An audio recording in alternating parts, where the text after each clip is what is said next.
if there is one topic from which the questions can come in this chapter, it is this. And these are going to be direct questions. These are the easiest one, ammonia and its derivatives. What you can simply keep in mind is you can keep a ketone group or an aldehyde group like this.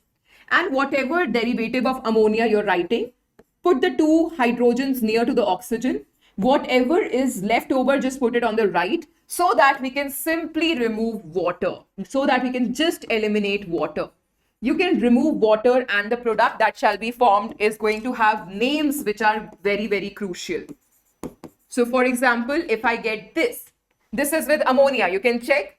This is with 1 degree amine, you can check. You have H2 attached. Had it been hydrogen, we would have had a hydrogen here, right? If it would be NH2, which is hydrazine, you will have same thing, double bond NH2. This thing you will have. Similarly, you might have phenyl hydrazine, NH2, NHPH. Then also the same hydrogen. So instead of now H here, we will have a phenyl here. Similarly, you can have 2,4-dinitrophenyl hydrazine, 2,4-DNP. All the questions can be done if you know how to write it. So let's see now the general reaction once again. All you have to keep in mind is what gets formed is this intermediate. You can check what is the intermediate here. You have NHZ getting attached here, OH coming, and then what gets formed is it is going to give you C double bond NZ. This H2O kind of leaves. And you get C double bond NZ. Okay, but I'll ask you to do it simply by box method. Short trick is always helpful. Just write it in such a way that you can eliminate water and write down your product. That's how simple it is. Okay, let's see the names of different compounds now. See, this is the short trick that I told you. Just remove water and you're done. So ammonia, just remove water. If you remove water, H2O, if you're starting with ammonia, what you get is imine, I-M-I-N-E, imine. The name coming your way, imine is coming your way. Please check. The other name coming your way, if you're starting with 1 degree amine, what you remove is again water.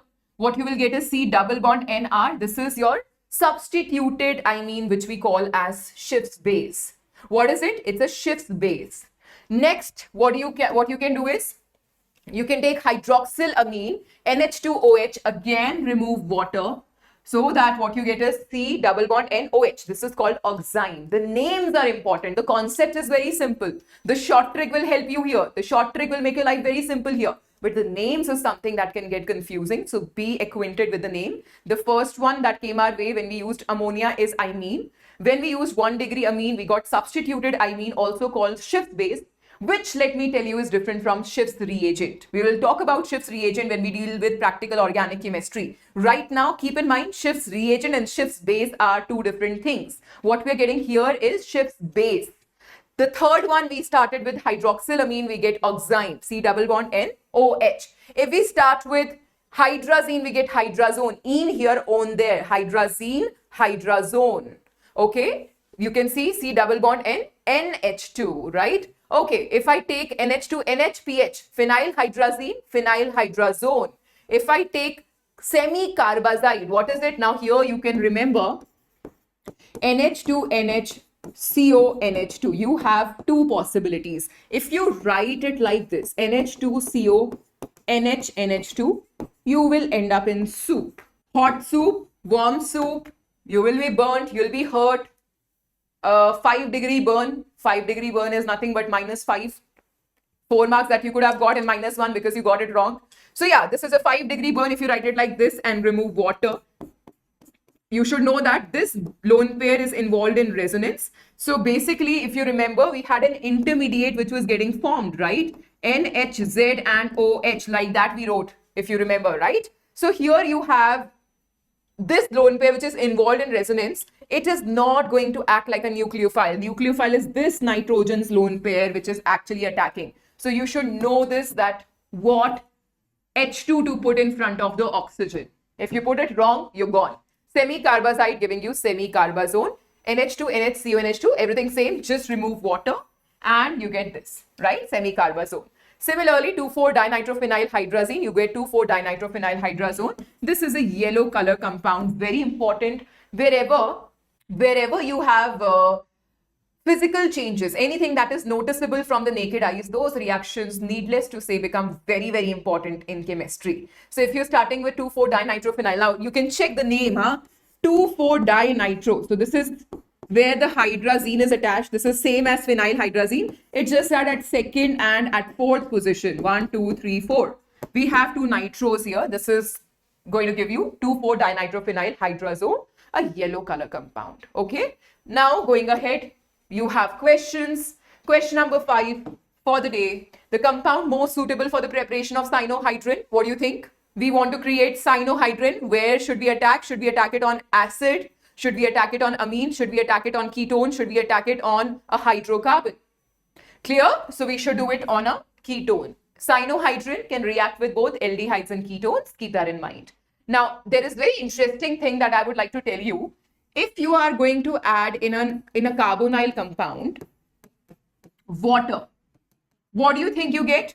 So if let's say you have formaldehyde, if you are starting with formaldehyde, what do you get? Any idea? If you're starting with formaldehyde and you add water, think of it again that this is your nucleophile, the lone pair of water. This comes here, you get H here, C, O minus, which attracts an H, OH here, H here. What is this? The name is very important. This is, by the way, also called hydrate compounds. These geminal diols are called hydrates as well. And you know that they're quite unstable and hence easily can remove water and can give you your formaldehyde back. So the reaction is reversible actually. But do not forget, not acetyl, yeah. We do not have ether here. For something to be called acetyl, you need to have ether groups, that too, 2 of them. Hemiacetyl, 1 ether, 1 alcohol. Here we have 2 alcohol. If you're starting with formaldehyde, this is called formalin. Have you heard of the term formalin? You're biology students. You know that all the species that you are looking in your lab, all these preserved rabbits, pigeons, frogs, insects, mosquitoes, whatever you have preserved in your lab is preserved because of formalin. In fact, it's an embalming fluid. The name is embalming. It's an embalming fluid. Wherever you want to preserve any living organism, you can make use of formalin. In fact, if accidentally you happen to cut any of your body parts, this is a very recent podcast that I was listening. There was a guy who got a fit of schizophrenia. I think I heard it in Ranveer Alabadia's podcast only. So in the fit of schizophrenia, he cut his own penis.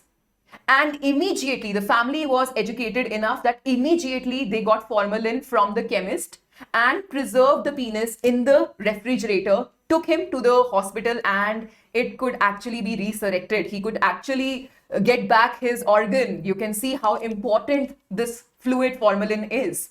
So if there is any such cut by mistake or in such a fit of such mental ailments, you should be aware, because your future doctors, that if any body part gets cut, for example, finger gets cut. My this part of the finger actually got cut into 2 parts when I was a child. My brother was playing cricket and he closed the door and my finger came in the door and this piece actually fell down. Half a piece fell down. Immediately again, my parents were not that aware that they should have protected the half part of the finger. Luckily, the hospital was nearby, so it could be preserved. Otherwise, you don't know. So any such incident, you should be aware that formalin is available and it should be preserved in cold environment. Okay.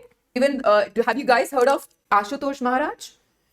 I don't know about the current status. I think I told you. We need to check. Ashutosh Maharaj is associated to Divya Jyoti Sansthan, which is in Pitampura, Delhi. And they keep organizing different stuff, different kirtans, bhajans everywhere around the country.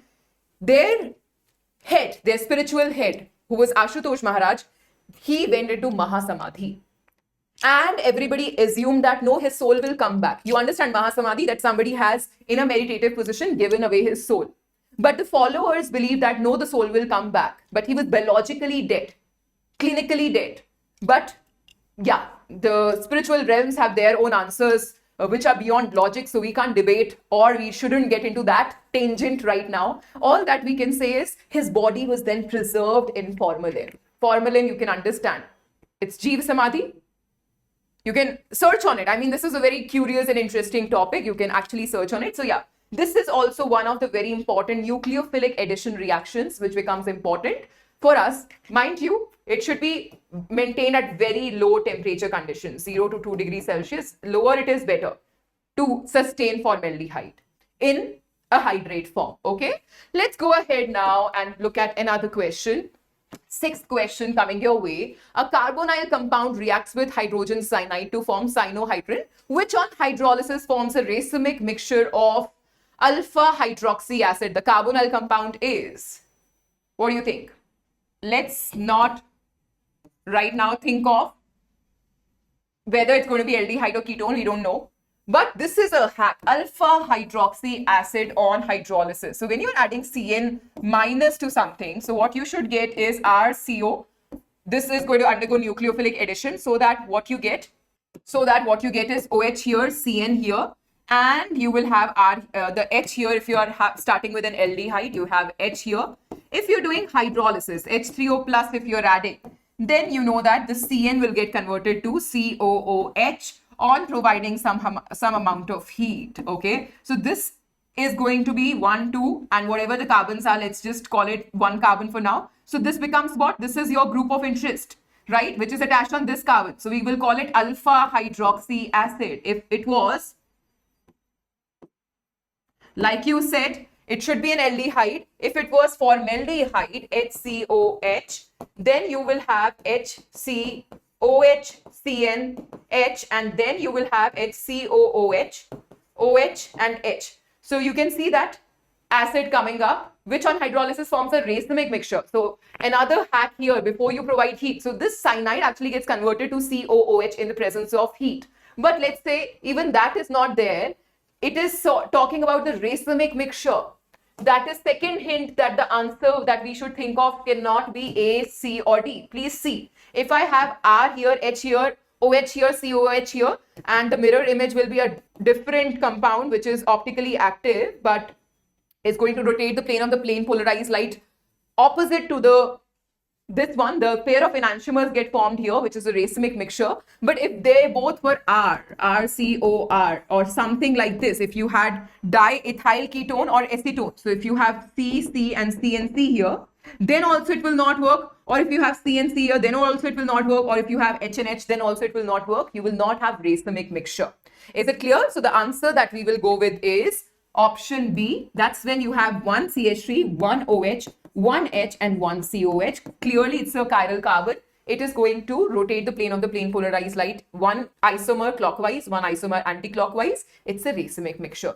So racemic mixture is a very important hack of this question. You can check the first product of the reaction between RCHO and NH2NH2. What shall that be? So you have just removal of water NH2. This is going to be your compound. What is the name of this compound? If you're starting with hydrazine, you get hydrazone. I hope you got the zone, right? All right. So next question. We have ninth question. Again, nucleophilic addition of nitrogen containing compound C6H5CHO. With C6H5NH2 is giving us C6H5. So you have aniline now. You have C6H5N double bond CHC6H5. Please check. The compound, this one is known as, do you know the name? What shall be the name? What is this? Can you see? It's a 1 degree amine.